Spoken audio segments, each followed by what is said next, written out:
Nous venons de sortir de la séance, c'est faux, on l'a vu tout à l'heure. On va vous parler de... Le temps d'aimer. Le temps d'aimer, voilà. Entre temps on a vu le Gondry, normalement il y a la critique quelque part aussi.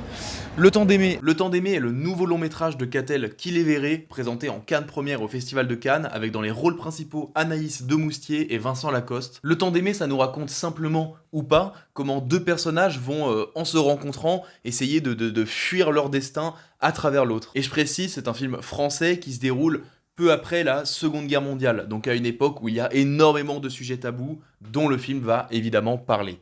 J'ai pas été méga conquis. Je suis fan d'Anaïs Demoustier, donc juste la voir pendant 2 heures, moi ça me rend heureux.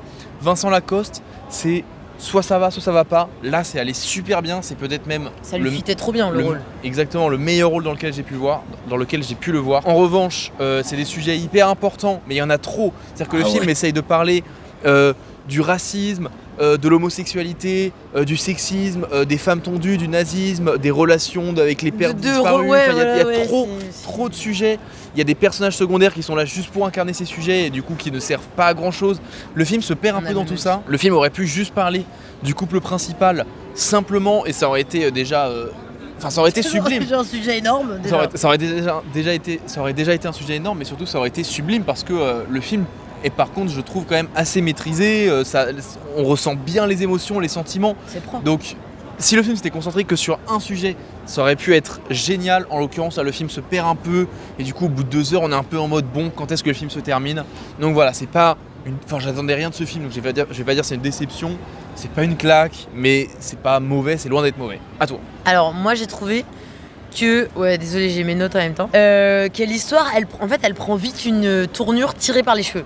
Genre, moi j'ai trouvé qu'on se dit ok, d'accord, il y a ça, on nous pose les bails. Alors tu te dis ouais, mais quand même, genre, comme par hasard, il y a ça. Ou c'est à chaque fois, c'est vraiment c'est tiré par les cheveux, quoi. Tu sais, on essaye de te faire accepter un truc parce que les mecs, ils avaient besoin d'introduire tel personnage, du coup ils ont fait hop là, le personnage arrive.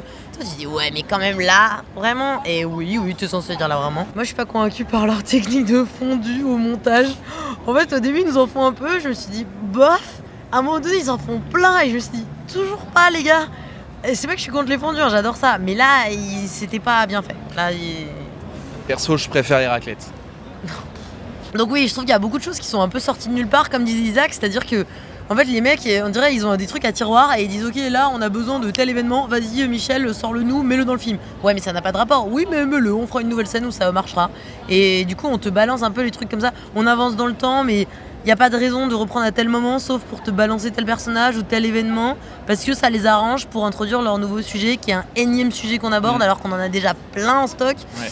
Ouais. Du coup, ouais, moi j'aime pas trop quand ça amené nulle part. Et oui, je trouve que donc ouais, c'est très couru d'avance et on comprend pas en fait vraiment où nous emmène le film. C'est-à-dire qu'on se fait un peu balader dans tous les sens et on est en mode ok, il se passe ça, d'accord. Genre, on voit les étapes se marquer, mais au final ça fait...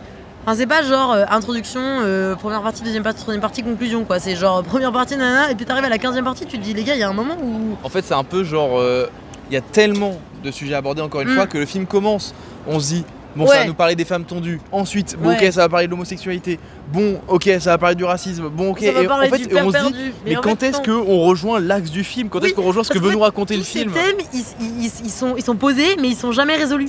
Ouais. Et du coup, à chaque fois, on se dit putain, mais attendez, alors moi je me dis peut-être il y avait une boucle et genre on allait revenir, mais en fait non. Et juste ils en mettent plein de nouveaux et tu te dis mais on va jamais s'en sortir. Et surtout, il y a un sentiment que il y a un sujet qui arrive, ok, il y a un autre sujet qui arrive, ok, il y a un troisième sujet qui arrive, et du coup il y a en plus du fait bon, il y a une accumulation, il y a un truc de du coup il va falloir résoudre tous les sujets à un moment, et du coup on se dit et ça fait déjà longtemps que ça avance, et du coup on est complètement perdu. En fait, si on devait vous raconter le pitch de ce film, déjà ça prendrait 4 pages et on parlerait de 25 trucs différents et on saurait pas comment il y a pas de fil rouge en fait, à part les personnages, mais et encore. Bref, on n'est pas hyper convaincus. Non, moi c'était un peu long quand même, ça a tiré en longueur. 1000 fois trop long, 1000 fois trop long, vraiment 1000 fois trop long. Il y avait pas besoin d'en faire autant. Alors que ça partait bien. Le temps d'aimer, on n'est pas hyper convaincus, c'était notre 5e film sur les 6 du jour. Maintenant, il est temps d'aller